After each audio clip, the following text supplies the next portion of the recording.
అసలు వీళ్ళ అభిమానం ఏంటో నాకు అర్థమే కాదు అప్పుడప్పుడు. నేను ఈసారి క్రిస్మస్ కి ఇండియాలో ఉన్నా కదా, సో ఆ క్రిస్మస్ కి నా కోసం కొన్న గిఫ్ట్స్ అన్ని కూడా మా ఫ్రెండ్స్ అందరు నాకు ఇచ్చారు.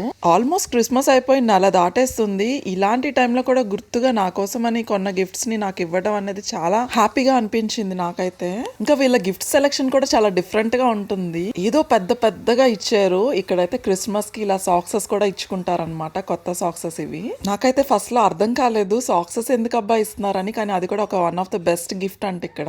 ఇంకా వింటర్ కి యూజ్ అయ్యే లిప్ బామ్స్, మాయిశ్చరైజర్స్, చాక్లెట్స్ ఇలా ఉంటాయి వీళ్ళ గిఫ్టింగ్ అంతా కూడా.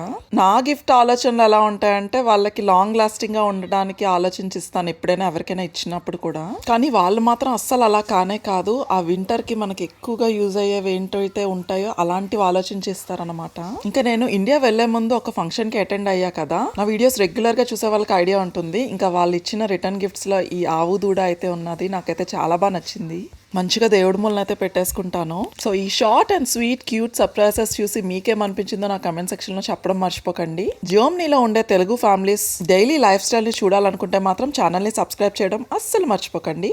మళ్ళీ ఒక ఇంట్రెస్టింగ్ బ్లాగ్ తో మీ ముందుకైతే వచ్చేస్తా. అంతవరకు సెలవు, బాయ్ బాయ్, టేక్ కేర్.